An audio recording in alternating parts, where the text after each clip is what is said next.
We welcome Dr. Mae Berry to the show. Thanks for joining us. You're welcome. How was your weekend? Good. What all did you do? Well, we spent part of the weekend, my wife and I, at a lake house that we own, Uh-huh. where I relax and look at the water and cogitate the future and take my dog out to pee every 3 hours. What kind of dog do you have? We have a toy poodle. Oh, nice. Yeah. Well, let's jump in with our icebreaker question. What is your favorite superpower? My favorite superpower is being able to sleep through the night without getting up. Okay. What if you could apply that then as broadly as you wanted, would Mhm. you want to would you want to have any other superpowers related to sleep? Like, would you want to be able to fall asleep whenever you wanted, or just set a timer and say, I'm going to sleep this long, and even if a meteor crashes into the earth, I'm going to stay sleeping? Like, how big would you go with that? Pretty big. Yeah. Sleep is great. It sure is. It's so important to our health, Yeah. our mental health, as well as our physical health. Hmm. And I work hard, and I work out a lot, and so sleep is good. I'd love to be able to sleep in airplanes. I'm terrible at that. Okay. And that's okay on short flights, but when I go overseas, I really wish I could sleep in airplanes, and I get jealous to see all those people sleeping. I'm not all night long. It can be tough. You said you work out a lot. What kind of workouts do you do? My wife and I work with a trainer. Okay. She comes to our home twice a week. We have a gym in our home. Yeah. And so we do a variety of balance trainings. We do strength training. Mm-hmm. We do a lot of different kinds of stretching, and not trying to get stronger, but trying to stay as strong and nimble and healthy as we can. I think American society has made a lot of progress in understanding how important mobility, flexibility, that sort of thing is to prolonging life and all that sort of thing. As a professor, I sit a lot. I sit a lot at the computer. I sit a lot at my desk. Mm-hmm. I did invest in a desk treadmill, which is really cool. Yeah. It's one of the best investments I've made. I have it in my home office. Okay. And every hour or two, I'll get up and do some steps on my treadmill. There's certain kinds of work I can do on my desk treadmill, and there's other kinds of work I can't. Most days when I'm at my home office, I'm working on a manuscript. I'm writing. Oh. And so that I have to do sitting down at my desk. I see. But, after an hour or so, it's time to get up, stretch, move around, walk around. And so I try to do that. Are these manuscripts for academic papers for publication? Yes. Those sorts of things? Yes. I'm always working on a manuscript for publication. Always. What's the leading edge of your research right now? Improving the service experience of cancer patients and their families. Oh. I've been working on the cancer topic for 5 years now. Anything in particular you can share with us as far as findings? I know sometimes we don't want to spoil the ending on our research, but No, I'm happy to talk about it. I've been studying healthcare for almost 20 years now. Okay. As part of my ongoing research in service quality, service management, service marketing. Right. And 5 years ago, I initiated a big study on cancer. Right. And it's so fascinating. There's so many facets to it. Sure. So many issues we can handle better. Because cancer it's the scariest word in the healthcare landscape. Yeah. The word cancer. Yeah. It may not be life-ending for people who are diagnosed with cancer, but it is almost always life-changing. And it affects many people. 1.6 million Americans got cancer last year. Wow. And it's hard to find anybody that hasn't been affected directly or indirectly by cancer. Sure. Someone they love, or perhaps even themselves. And so I feel I'm working on a very important issue, and I've written a number of papers. I work mostly with physicians on these papers, oncologists and surgeons and others. And we've written about a variety of topics, Mm-hmm. how to improve the timeliness of cancer care, because sometimes there's these really long waits after people get diagnosed with cancer for treatment. And waiting under those circumstances is suffering. Yeah. Because cancer turns your life upside down. Sure. So I've written about that. I've written about branding of palliative care, which is a high level of care to help seriously ill patients with pain management, with the emotional stress of being sick. Yeah. And I've written about how we need to rebrand palliative care. That's a terrible brand name, palliative care. Most people don't know what it is, and yet it's a beautiful service. It helps so many more people if we market it better. So I've written about that. I currently, with 3 doctors, have a paper under review for publication. We have our fingers crossed it'll be accepted at a major medical journal. Right. Where we've proposed a cancer patient's Bill of Rights. Huh? What every cancer patient has a right to receive in terms of their care. Okay. And it relates to the various aspects of the service experience and improving it. Yeah. I've written about a number of different topics, but that gives you kind of a flavor of what I do. Do you think you said cancer is the scariest word in the medical world? And I think you're right. Yes. What do you think it is? Because there are, just speaking frankly, there are a lot of things that can kill us. That's right. But what is it about cancer? Is it that it just, again, speaking very frankly, is it that it can kill us so slowly? Is that it occasionally can kill us very quickly? What is it? Is it the unknown? What is it about specifically cancer that is so scary to us? Well, one thing is that many cancers are life-threatening. And another thing is that virtually anybody that gets diagnosed with cancer knows other people who have had cancer. Right. And have seen their suffering. I see. And have in many cases lost friends to cancer. So they're familiar with they're familiar with the cruelty of cancer. It's also a long duration treatment disease or series of diseases. True. And so there's no quick fix. Right.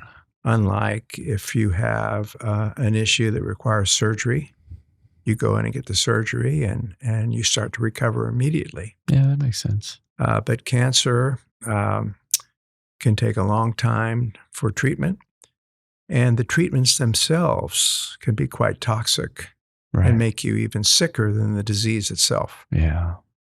And finally, cancer, the treatment for cancer is likely to change your appearance, your physical appearance. That's true. If you take chemotherapy, you can lose your hair. Right. This is, which then it's very hard to keep private the fact that you have this serious disease. Yeah. So you add all of that up. No one wants to hear the C word when they go to the doctor. No, that's definitely true. Give us 60 seconds on your road to Mae's. My road to Mae started with a wonderful man who's become a very close friend of mine by the name of Donald Zale. Okay. Donald Zale is the son of the founder of the Zale Corporation, the jewelry corporation. And for 25 years, he was the CEO, which is when I met him, of Zale Corporation. Okay. He, in 1980, approached 3 business schools in Texas, Texas A&M, University of Texas, and SMU, with an offer. And the offer was, we'd like our foundation, the Zale Foundation, would like to make a 3-year gift, a relatively modest 3-year gift to your school. And we hope you'll use the monies to do something. And this is a direct quote from Don Zale. I wasn't in the room, but he has confirmed that to me. In the hopes that your business school will use the money to do something in retail. Because in the 1980s, business schools were basically ignoring retail, which is where a lot of the jobs are. Right. And as a result, missing out on the best and the brightest of business school students going into retailing careers. Right. So Mr. Zale made this commitment. No strings attached, simply a hope that this gift, 3-year gift, would lead to the school considering doing something in retail. Sure. University of Texas and SMU didn't do anything. They took the money but didn't do anything. And Texas A&M hired me. There wasn't enough money to hire me, but the seed grant that Mr. Zale made gave A&M the idea, our business school, let's do something in retail. Okay. And I had some background in retail and was ready for a move from where I was, and they recruited me. This was in 1982, January. Okay. I started at the business school here at A&M, and we started the Center for Retailing Studies. Mm-hmm. And today it's in its 37th year in our business school. And I ran it for 17 years until the year 2000. Mm-hmm. And Mr. Zale said in his meetings with the deans of the business schools when he first approached them, he said, if you in fact do something in retail, there might be more later. In other words, more money later. Right. And there was. And some years later, the Zale Foundation made a $1 million gift to endow the Zale Chair in retailing and marketing leadership. And let me guess. I think I can guess someone who sat in that chair. Yes. So to speak. Good guess, Ben. It is me. I currently sit in that chair. But the chair, because it's an endowed gift, the chair will be in our business school in perpetuity. Right. And so many other people in the future will sit in this chair. Very good. Very good. Let's get into what we call the Mike Alexander questions. Briefly, where did you grow up? I grew up in Fresno, California. Oh, okay. Central California. Yeah, I've been there a few times. How many in your family? There's 4 of us in my immediate family. Okay.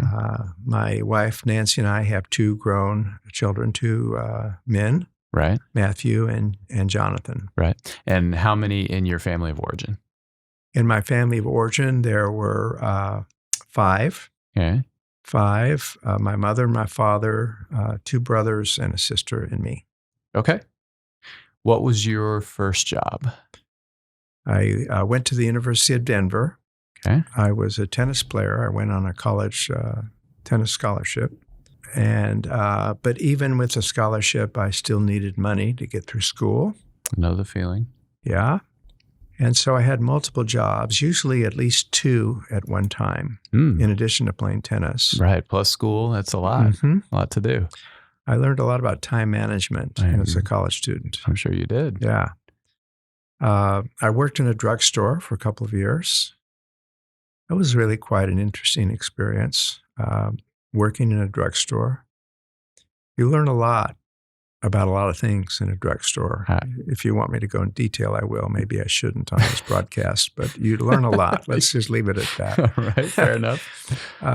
So I did that. In the summers, I also was a teaching tennis pro. Okay. While I was playing collegiate tennis. In the summers, I worked at a swim and racket club and taught tennis. Okay. And then I worked in a beer bar, a beer joint. At that time in Colorado, 3-2 beer Okay. was very popular, and I worked in a 3-2 beer joint, pouring beer and waiting tables, bussing tables. Sure. Also was the steward for the kitchen in the fraternity house Okay. I lived in. Yeah. And I got free meals as a result of managing the kitchen. Okay. So, and steward just means you were kind of in charge of Yes. how the kitchen operated. That's right. So so that was kind of another job. So Yes. you had 3 jobs. You played collegiate sports, and you had school to deal with as well. How do you think that you said you learned a lot about time management? How else do you think that impacted you? How did an experience like that shape you? It sounds like you had no free time at all, or did you have a lot of free time? Virtually none. Mm-hmm. But it was a great influence on me. It gave me self-confidence that I desperately needed. I think most of us do at various points in our life. Okay. That I could accomplish a lot if I Right. just managed my time and managed myself and was disciplined and focused. I was a good student in college, and I was a very good student in college, which enabled me then to go to graduate school and eventually get my doctorate. Right. And I didn't work all 4 jobs at one time. I usually had at least 2 Right. at one time. And then tennis was in season. I played tennis all year round, but like any collegiate sport, you have a season Sure. where you're actually playing competitively. Yes. And so that was a particularly busy time when we were actually playing competition and traveling to other sites to play tennis teams. Mm-hmm. But the combination of experiences I had in college, I think, shaped my life, my adult life, in a major way, and in a very positive way. Excellent. Rolling back, what was your greatest challenge as a child? You mentioned earlier that that playing sports and doing all of this stuff in college gave you self-confidence that was much needed. Does that tie in with challenges you faced when you were younger? Yes. I had no self-confidence when I was a kid.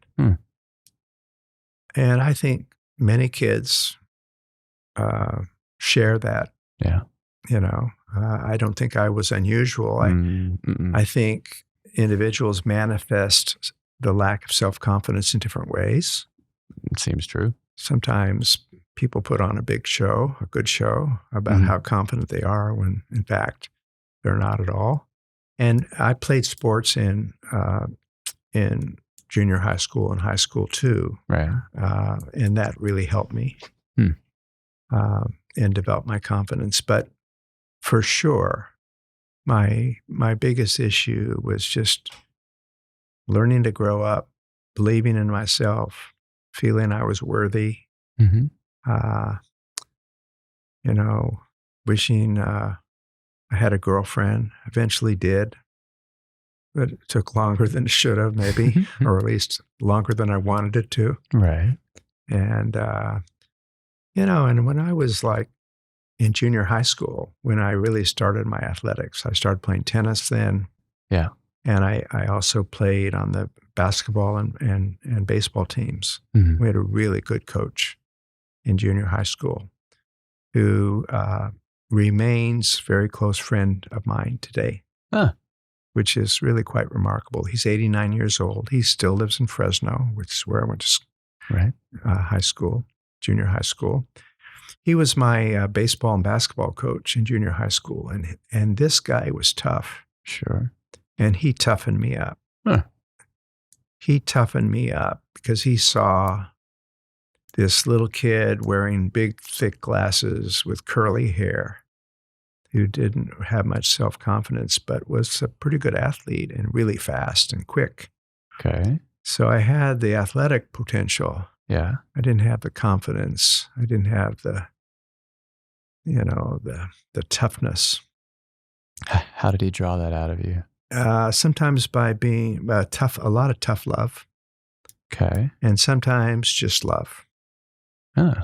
Just one-on-one. He kind of took me under his wing. And he, at the time, was dating a beautiful woman, Julie. And against, I'm sure, the school rules, they started inviting me to their home and taking me out when they had a meal at the restaurant. Right. And they took me under their wing, and they kind of became pseudo second parents for me. Huh. And it was so wonderful to have that relationship at that time in my life. Sure. And I've stayed connected with, I call him Coach still. When I call him on the phone, I talked to him this weekend. Mm-hmm. I call him on the phone. I say, Coach, this is Lenny. Now, no one calls me Lenny. My mother did. My late mother called me Lenny when I was growing up. And Coach called me Lenny. My formal name is Leonard, and I go by Len. Everybody knows me by Len now here at the university. And my other friends, everybody calls me Len. My wife calls me Len. But my coach still calls me Lenny. That's all he knows me by. Yeah. And I call him Coach. Yeah. And he's having some struggles now, and I'm helping him. Mm. Is it interesting to have that relationship invert a little bit? It's very meaningful to me to be able to give back. I see. Yes. Huh. Let's talk about your career then a little bit. You've had a tremendous impact on the service industry over the years, and we've talked a little bit about healthcare so far. Where do you think we've made the biggest improvements in healthcare service? And as you talked a little bit earlier about the Cancer Patients Bill of Rights, that sort of thing, where do we have the most room for continuing improvement? So, Yes. Healthcare is becoming more patient-centered. as it should be, it makes sense that that's happening. As it should be. More doctors are giving patients more of a voice Okay.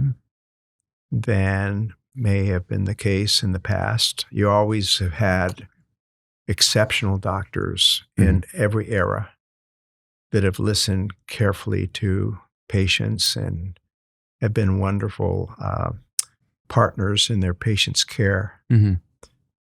But in healthcare, there's been so many pressures on speeding up care, improving productivity, making care more efficient, getting doctors through a 12-minute appointment because there are patients in the waiting room. Mm-hmm. So they see more patients in a day. So either they or the organization they work for makes more money. Right. All of these are common pressures in today's healthcare. Yeah. And so I think from the old days of the doctor that made house calls to the modern days, we've kind of reverted over the years to more of a doctor-centered rather than a patient-centered form of healthcare. Okay.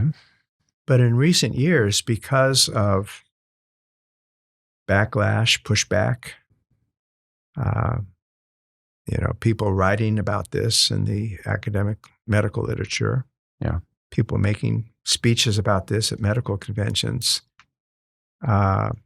we're starting to see some progress back towards more patient-centeredness.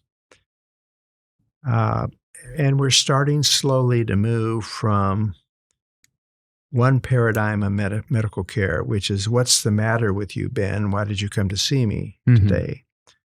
To a new paradigm, and that is, Ben, let's find out what's the matter with you, but let's also find out what matters most to you.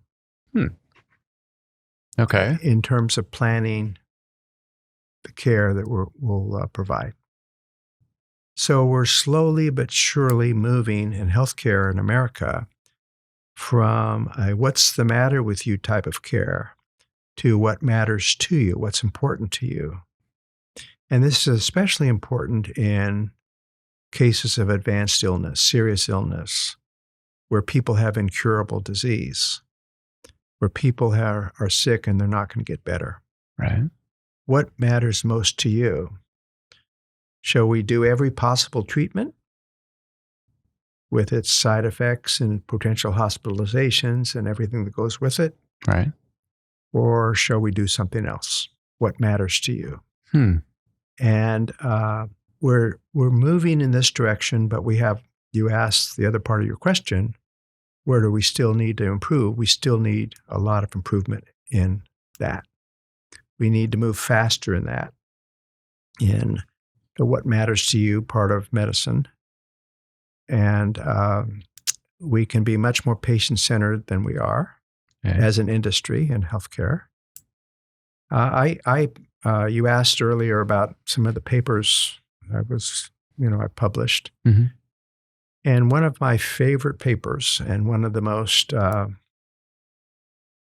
controversial, at least we thought it would be, papers that I wrote with several doctors and another marketing professor and a healthcare consultant. There were 5 of us on the paper. In one of the leading medical journals, was on the issue of what we call hostage bargaining syndrome. And in that paper, we describe patients often behaving in the presence of their doctors as though they were hostages. Well, I saw it a lot in my studies. Okay. Where, because in my studies, I'm often in observing the doctor-patient interaction in a hospital room or in an examination room. Yeah. I'm often doing that. Okay. And so I've seen hundreds of these encounters over the years in studying healthcare, doctors interacting with their patients, nursing interacting with their patients. In the healthcare literature, no one has ever written about patients being so deferential to their doctors, putting them on this high pedestal. Right. Not challenging them, not questioning them, being afraid to say, doctor, I'm not sure what you're telling me to do, whether that works for me. Okay. Because so many patients don't want to be labeled as a difficult patient. Yes. And we're taught that the doctor is the professional and that they are to be trusted and that their opinion comes from on high in some way. Mm-hmm. Sometimes I think that is maybe not how our the generation that's rising into adulthood now. I think they're probably less that way. But maybe, I don't know, maybe your experience has been different with them. Yeah, my experience is that that older patients in particular have, as you say, Ben, have been brought up to defer to the doctor. Right. And if you're seriously ill, if you're very dependent and feel very dependent upon your doctor because of your illness, it's a matter perhaps between life and death. You don't want your doctor mad at you. And so we looked at the literature in sociology, where there is a literature on hostage behavior. For example, if you're kidnapped or if you're a war hostage, how do you behave? And the common behaviors include deferring to your captor, not speaking up, not being disagreeable, being compliant. Yes. And I see a lot of that with patient behavior. I started reading that literature and it read to me just like I saw a lot of patients behave. And so we got this idea for this article. We knew it'd be controversial. It's the only article I know of in the medical literature, and it's a huge medical literature, thousands of medical journals. Sure. Where the word hostage is actually in the title of the article. Huh. And we didn't know if we were going to get it published. And in fact, it took a long time. It got published at the first journal we submitted it to, but there were multiple revisions and it took a long time. And I know the editors, when they were talking about, do we want to publish this article, probably had some very frank a lot of fur flying. Yeah. Do we really want to publish an article with the word hostage in the title? Yes. But in fact, the article is not a criticism of physicians at all. It talks about the reality of patients putting physicians on a pedestal. And it talks about how physicians can help defuse hostage bargaining syndrome, can help put patients at ease. We give hints, guidance to physicians, how to overcome what otherwise might be an issue.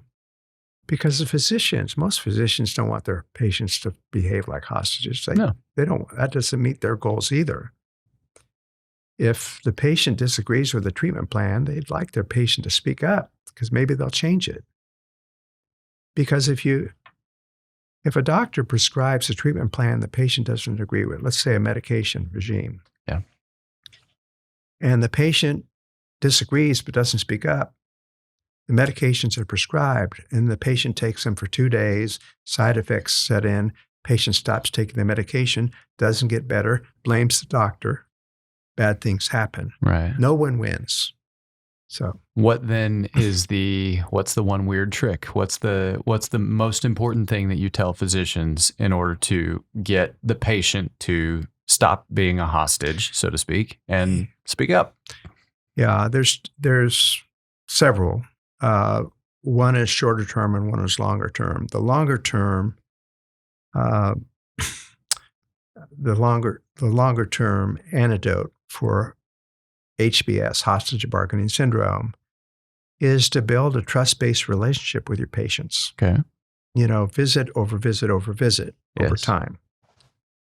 In the short term, doctors need to request of their patients that they speak up. Okay. They may need to invite their patients to share their thoughts. Mm-hmm. They need to ask their patient a question like, Mr. Wiggins,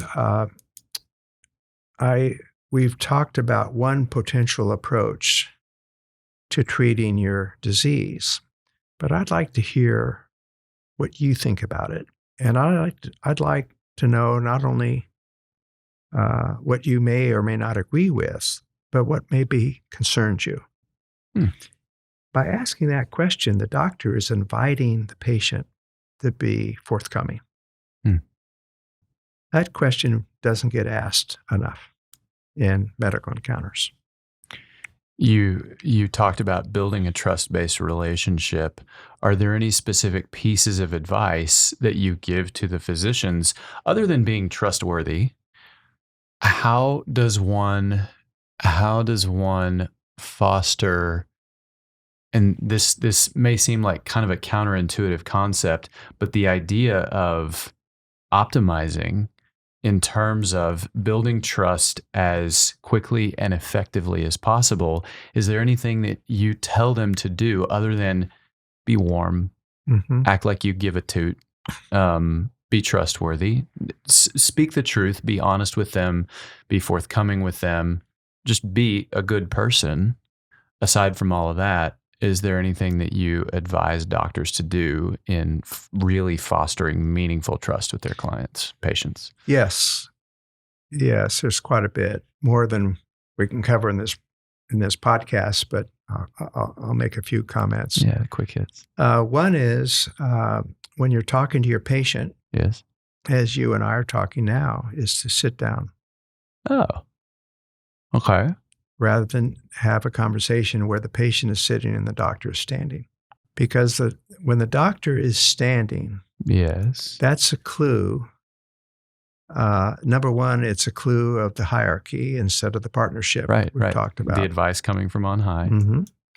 Number two, when the doctor remains standing, doesn't sit, it's a clue that the doctor's in a hurry. And so whatever conversation you're going to have, it has to be hurried. And in fact, there have been studies that have shown when, for example, in an emergency room, if you add chairs for the doctor to sit, the patient satisfaction scores go up. Well, regardless of whether the doctor, just assuming the doctors use them, or? Well, if the chairs, You don't have cameras in the room, so you don't know if the doctor always sits. Okay. But if you put chairs in an emergency room that didn't have them before, and 6 months later, your patient satisfaction scores are much higher. Right. There's been no other change. You can assume that there's an association there. Yes. So sitting, listening. There are many studies that show how quickly doctors interrupt patients when they start to tell their story in doing the history. And that's a trust breaker when doctors interrupt frequently. Eventually, doctors do have to interrupt and ask us follow-up question or get the patient back on track. I understand that, of course. But when doctors interrupt 11 seconds or 13 seconds, which studies have shown is common, when the patient begins to answer a question, that destroys trust. So listening, truly listening, making the commitment to listening is also very important in trust. And then the doctor sharing. I'll tell you a story about my own care. I have a wonderful primary care doctor. He's been taking care of me here in Bryan College Station for more than 20 years. Okay. His name is Dr. Steven Singh. Steven Singh, and he's just wonderful. He knows me well. After all these years, I know him well. He trusts me. I trust him. He's very patient-centered. He listens. But one time, probably 10 years after I'd been seeing him, and I was having some physical symptoms that were unusual. I was worried about him. Yep. And he diagnosed them as simply stress-related. I mean, we know now that stress can do a lot of crazy things to your body. Sure can. That are hard to relate to stress. You think something really bad is going on, but it's actually caused by stress. Yeah.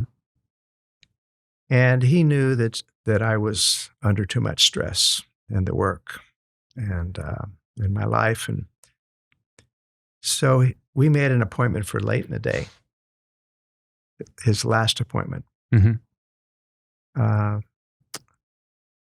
And he talked to me about my stress. But the way he talked to me about my stress was in telling me the story about his own. Okay. As a doctor. Yeah. And how he had learned to manage it. And to deal with it. And to control it. And what a difference it had made in his life. Right. Because being a doctor, he's a very busy doctor. You deal with a lot of stuff. It's a hard job. Very stressful job. There's a lot of burnout among doctors in America today. It makes sense. And the fact that he shared with me his story was so meaningful and just a huge dose of trust building that he trusted me enough to share with me his own story, his own stress, and how he dealt with it and overcame it. And that was probably one of the 2 or 3 most important medical appointments I've had in my entire life. It makes sense. Was that one. It's really compelling how in so many service-related industries, the idea of vulnerability, of showing the other person a little bit of ourselves before we expect them to show us some of themselves, makes everything so much easier, so much better. Yes. We've seen a few interviews you've done, and the quote has often come up, "We're here because the data are here." Can you tell us a little bit about that? The first major studies in the entire country, maybe the entire world, here at Texas A&M in the 1980s on service quality. Right.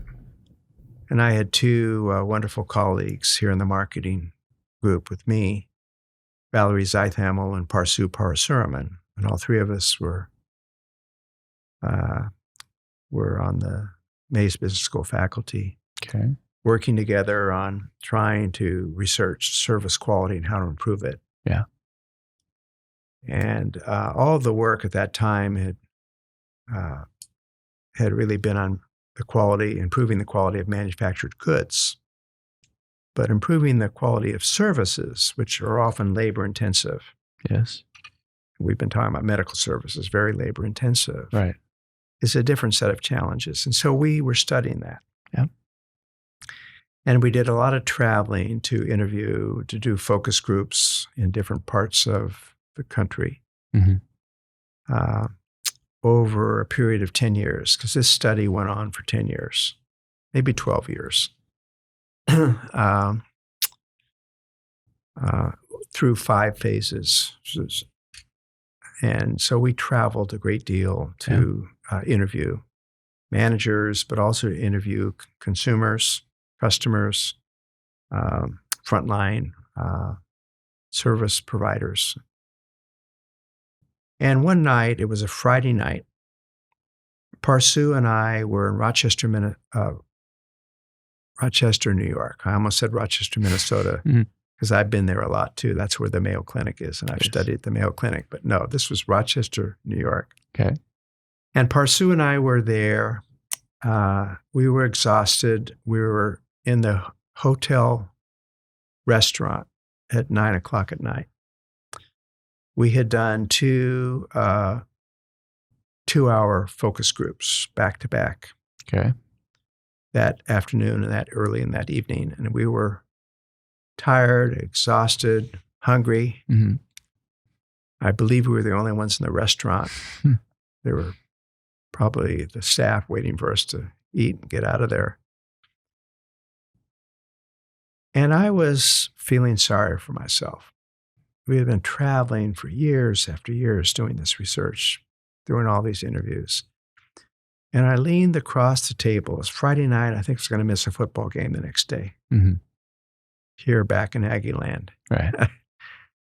And I was feeling sorry for myself. I leaned across the table we were sitting at for dinner.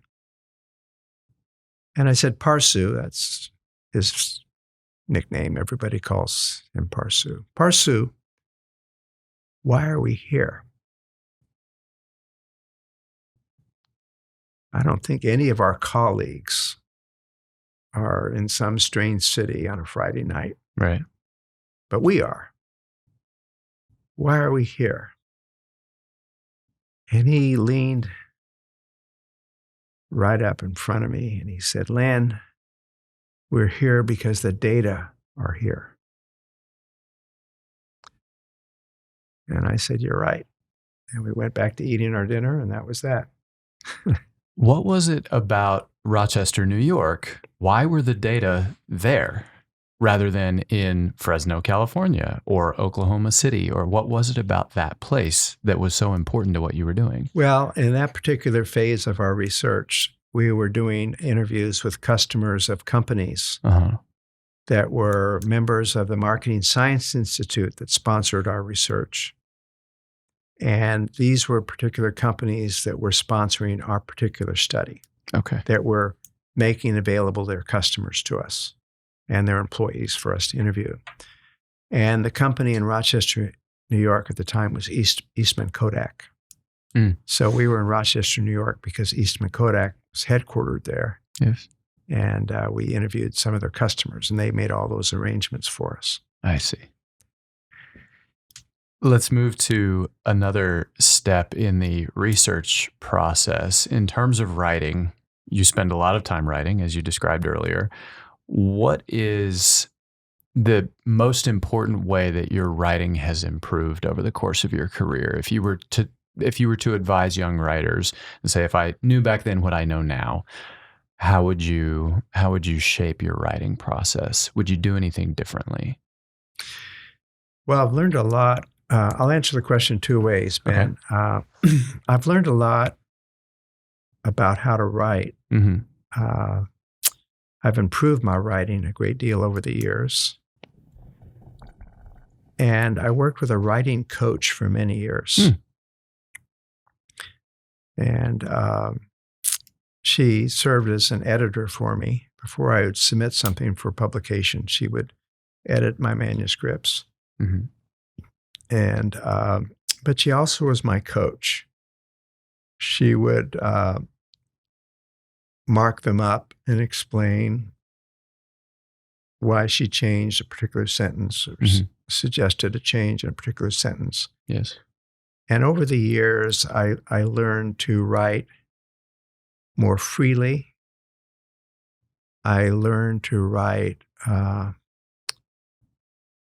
more bravely. And by that, I mean just say what I really wanted to say and not beat around the bush. Okay. I learned to write more simply. Short sentences are better than long. I learned to write in lay language instead of academic language. Interesting if you're publishing in academic journals. Yes, and sometimes it's a challenge. Right. And sometimes you have to be a little bit more academic than you really need to be. I see. Because you're going to be peer reviewed by other academics. But if you're going to publish, you want to publish and make a difference. You want to publish and contribute. You want to publish and actually help. Yes. In some way. You want to publish to teach. And in order to do any of that, you have to publish to communicate. And my own instincts, plus working with a writing coach, helped me hone my skills to write to teach. Not to write to confuse, not to write to impress, but to write to teach.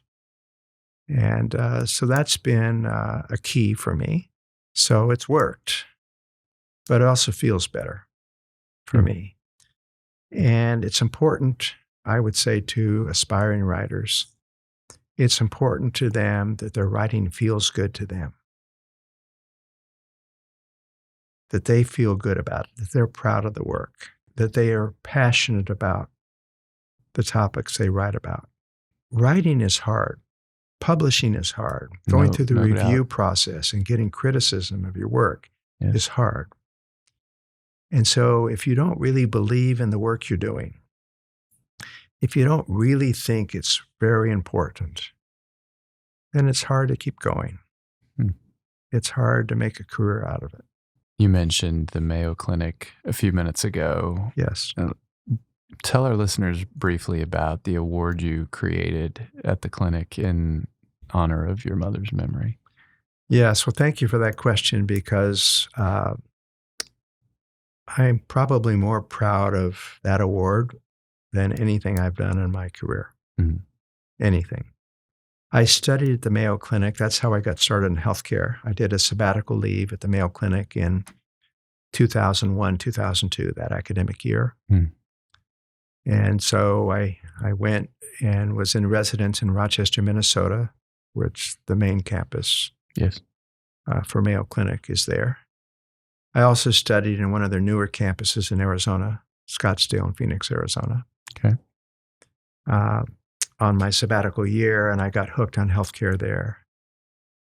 And Mayo Clinic was so good to me in terms of giving me full access, something that they almost never had done in the past. It's a very conservative, careful institution. Makes sense that it would be. And, but after doing a lot of due diligence on me, I actually had to visit Mayo Clinic Rochester 3 different times to be interviewed by at least 50 people. And then I went to Arizona once, more interviews, before they said, yes, I could come study there. So they did their due diligence. But once they said yes, they were fabulous in terms of trusting me, giving me full access to, they put together a physician team to guide my research, to meet with me every other week to help me answer my questions. And I did a big study. That's where I was in the examination room watching doctors and patients interact hundreds of times I went on hospital rounds every day, saw many surgeries. Right. I was right up at the surgical table, observing surgeries, right next to the surgeon as he took me through what he was doing. Flew in the emergency rescue helicopter. They let me do that. They don't let Mayo employees do that. They let me do that. I spent a day. That was so interesting for a service quality researcher to see how this well-oiled team, the pilot and the nurse, the nurses, 2 nurses and a pilot, get that helicopter up in the air in 5 minutes from the distress call coming in. 5 minutes, you're in the air, going to the accident scene. And I was on board too. That was a great day in my growth, my learning as a researcher. Yeah. So anyway, back to the award. When I finished my time at the Mayo Clinic, I wanted to thank them. So that was one reason. The second reason was that one of the many recommendations for improvement that I had for Mayo Clinic was to improve the way they would recognize service excellence on the part of their staff. Okay. Mayo Clinic has such a teamwork culture that when I studied it, I found that their management was leery of any kind of individual awards. All right. That somehow, if you recognize an individual for their excellence, you might undermine the teamwork culture. And I knew that wasn't the case at all. That was nonsense. It wouldn't happen. So I had recommendations about doing more recognition for staff. Because Mayo Clinic is salary only. There's no incentive pay at Mayo Clinic. Okay. It's an unusual part of their culture. So they were salary only, and then they wouldn't give any kind of individual awards. It was against their culture. Code, right? Their code, yeah. So I had a lot of suggestions for them in that respect. And then the third reason I created the award was just before I went off to Mayo Clinic to study there, my mother passed away, Mae Berry, just a few months before. So this award, the Mae Berry Award in Service Excellence, was designed to do 3 things. Number 1, thank the institution. Right. Number 2, implement one of my recommendations. And number 3, to remember my mother. Mm-hmm. That was that award now, I believe, in its 17th year. And it is the most prestigious award in the entire Mayo Clinic. 8 people a year get it. From all over the Mayo system. Mayo has more than 60,000 employees. The only people that are not eligible are physicians, which was part of the design of the award on my behalf. Okay. Because physicians had their own award. They were the only ones getting an award when I was studying there. Right. Just physicians. Okay. No one else. So now everybody else gets one. Yes. So, and the way we set it up is that this award would be peer nominated and peer selected. Okay. So I have nothing to do with the selection. Right. So if you're going to have a peer nominated award for service excellence, people are going to nominate great team players. True. Right? No one who's not a team player is going to get nominated for this award. I knew that. And so the people who win the award are incredible. And every spring, either May or June, I travel to Rochester, Minnesota. Yeah. And with the leadership of Mayo Clinic, we give out this award. And people come from the different Mayo campuses who've been selected for the award. They get hundreds of nominations every year, and 8 people are selected. The award ceremony is held in one of the two Mayo brothers, the Mayo brothers, William and Charles. They both had really nice homes in Rochester that have been restored. Mm-hmm. Beautiful grounds, beautiful homes. Right. And so the award is given in one of their two homes. Huh. And it's an incredible event. And I have, at the ceremony, I ask each winner to get up in front of everybody and tell their story. Huh. How long do they have? None of them want to do it. So these are short stories. Okay. They take 3 to 5 minutes. And then I have their supervisors who also come to the ceremony talk about them. And then I give a talk. I talk about, at the end of the ceremony, I talk about my mother. Yes. And because they're going to have this award, it's a really nice award.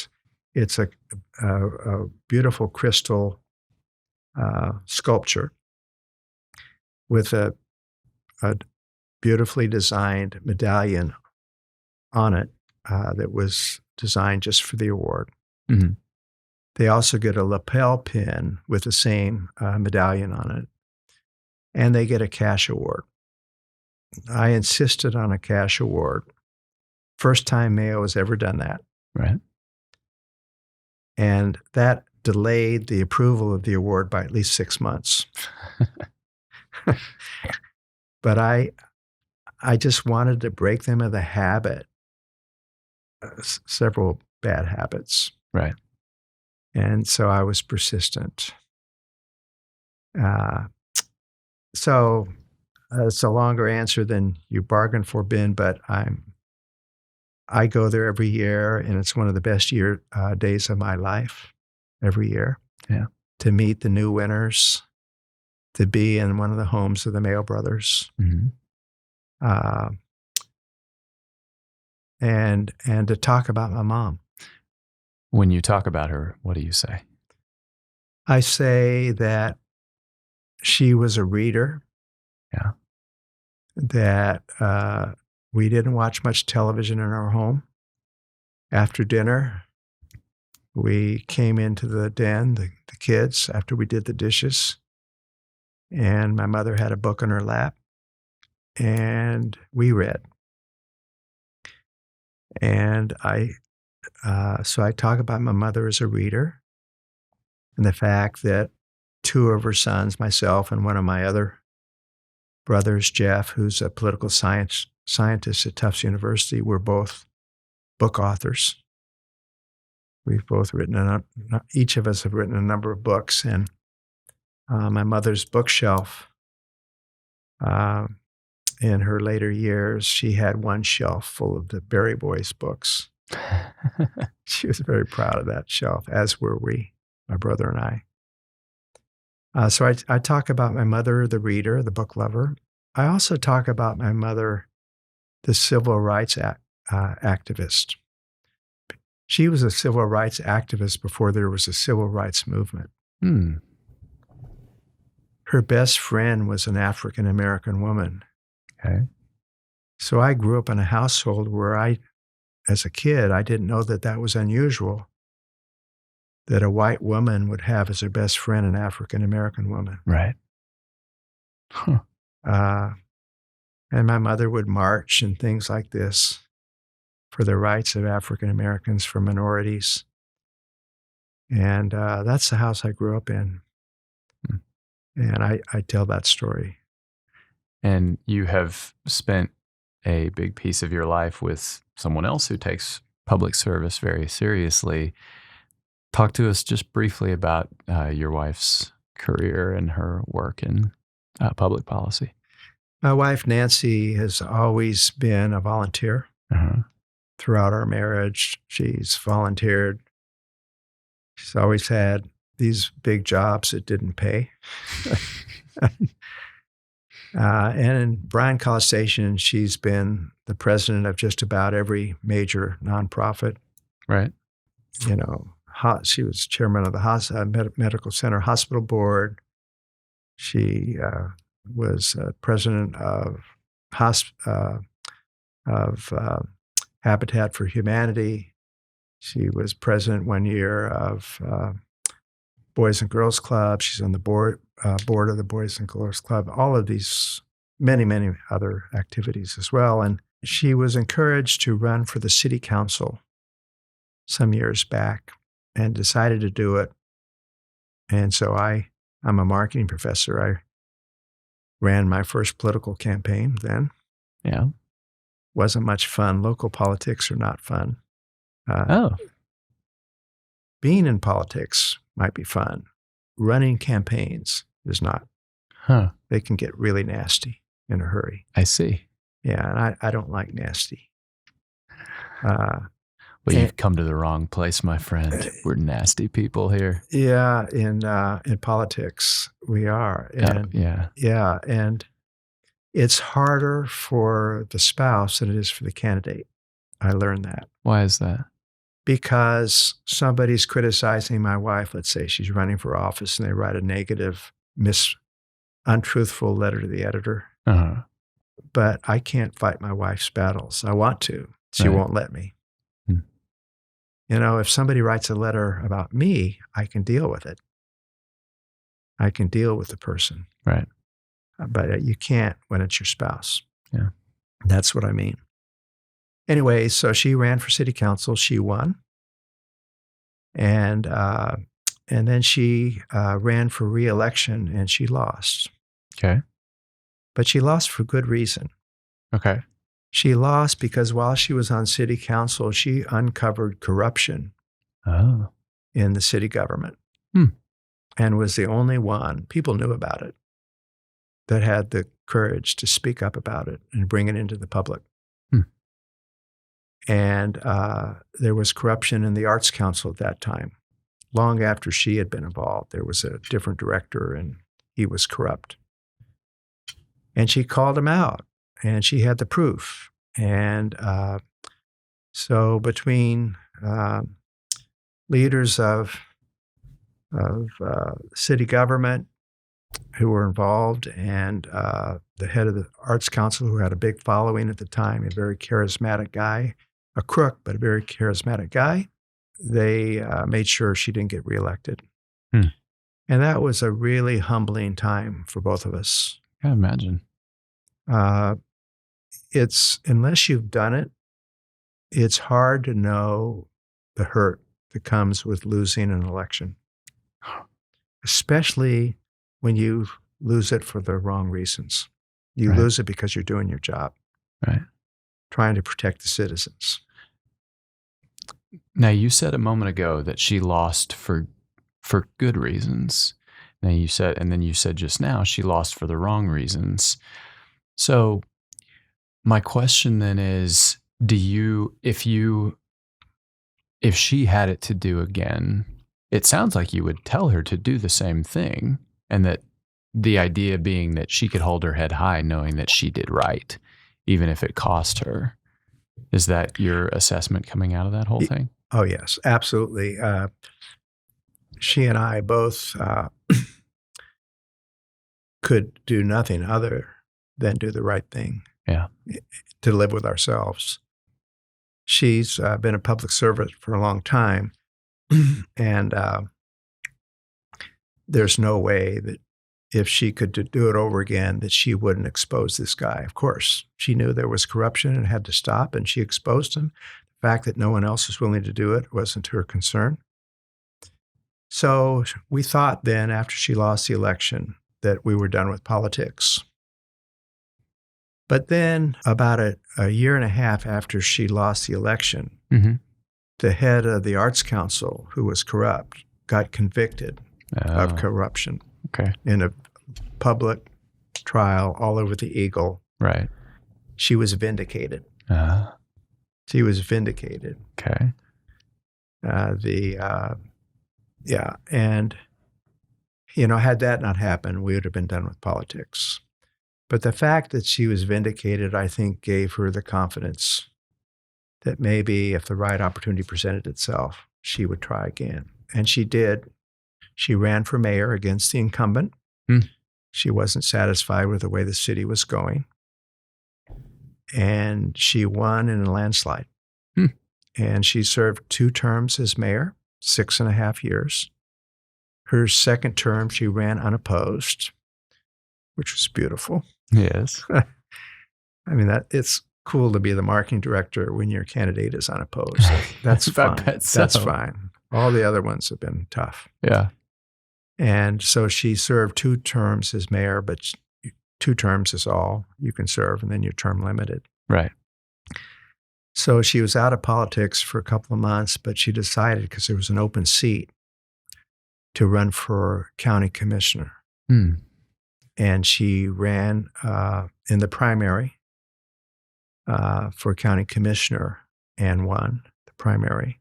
Didn't have an opponent in the main election. So she is now serving. She's just starting her 3rd year as a county commissioner in Brazos County.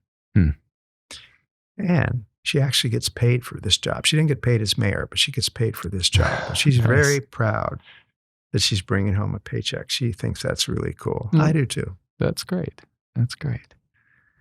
Let's move to some rapid fire. What do you consider your most valuable failure?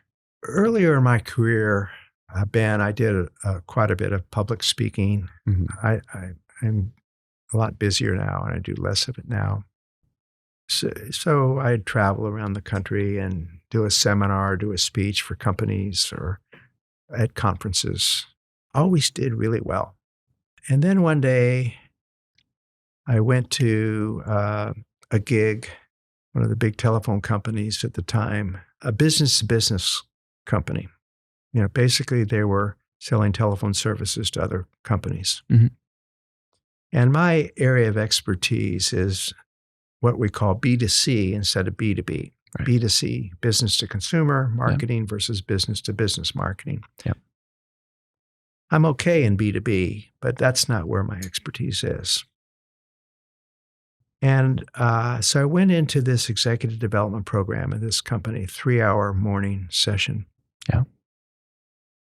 And I wasn't really well prepared. I was kind of doing my usual thing that usually worked really well with, some modification for the company, but basically my usual thing. And it was a disaster. I was horrible. I could tell from 20 minutes in, I wasn't clicking with this audience. It was a high-level executive audience. And I failed that day. I talked to the head of their executive development program at company afterwards, and I could tell he wasn't happy. He didn't say much, but I could tell he wasn't happy. And I certainly knew I didn't do well. Had not gone well. Yes. He sent me the feedback, which confirmed. And what I did is I wrote him a letter of apology. I also returned half my fee. I'd never done that before. They had paid me, and I returned half my fee with my apology letter. Fessed up to the fact that I didn't prepare properly and apologized. And that was a very valuable experience because I've never gone into a speaking engagement again in my entire career.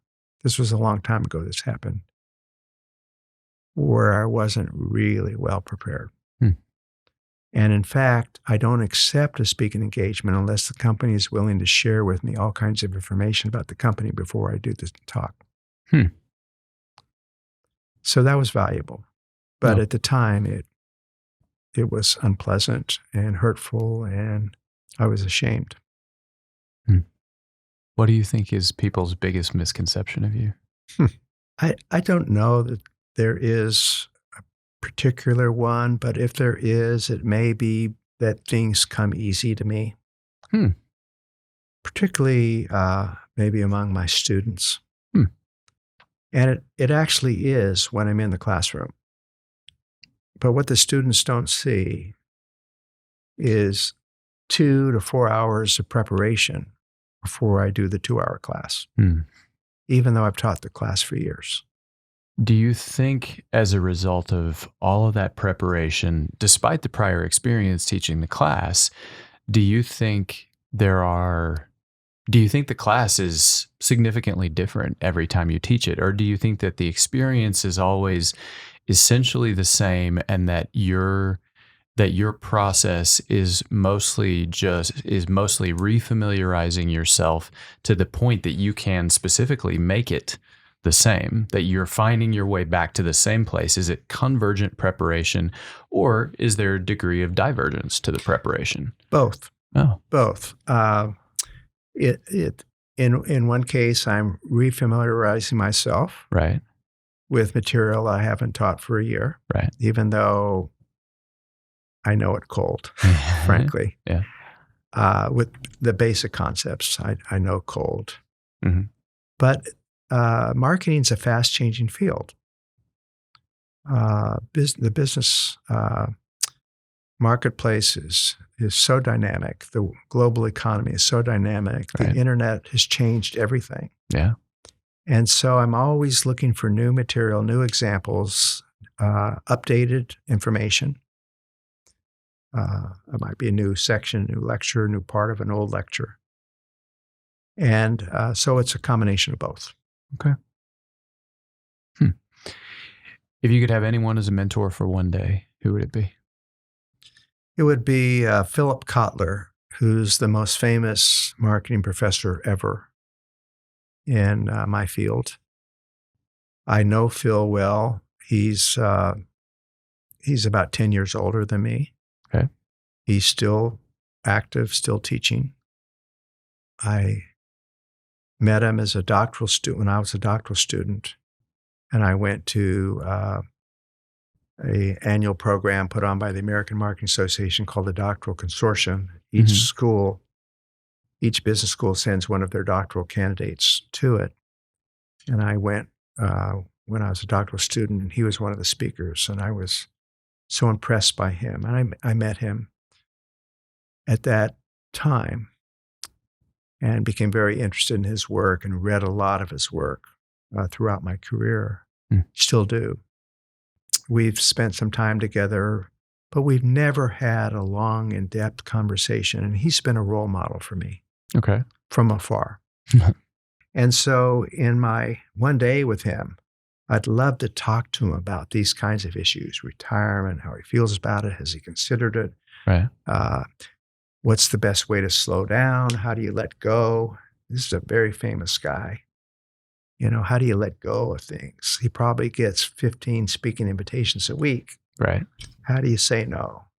I have a zillion questions for him. Yeah. Yeah. So I'd spend it with Kotler.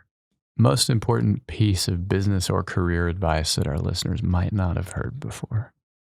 It's a theory that I learned when I was a doctoral student by a professor by the name of Keith Davis. Okay. He was a management professor at Arizona State University, where I got my doctorate. And he taught our class about the iron law of responsibility. And the iron law of responsibility is if a person or an organization or an institution has social power, social influence, and abuses it, it will lose it. It will lose its influence. It will lose its social power. Okay. I just thought that was a brilliant way to conceptualize that idea. And I found that theory to be absolutely true throughout my adult career. What is your fondest memory of this place, Texas A&M? There's one that stands out, and I actually have a picture of this event in my office. And that was the day I was teaching towards the end of the semester. I was in the middle of my class, teaching my MBA class in the Cox wing of the Weiner building. And I'm lecturing, engaged in discussion with the students. Yeah. My back is to the door to the classroom. And suddenly I hear the door open. And my first impulse is irritation. Who's interrupting my class? Yeah. Ask any professor. That would be their first impulse. So naturally, I look around, and who's walking in with an entourage of people is Elsa Morano, who at that time was president of Texas A&M University. Right. And she was walking into my class, interrupting my class, to present to me in front of my class the Presidential Teaching Excellence Award.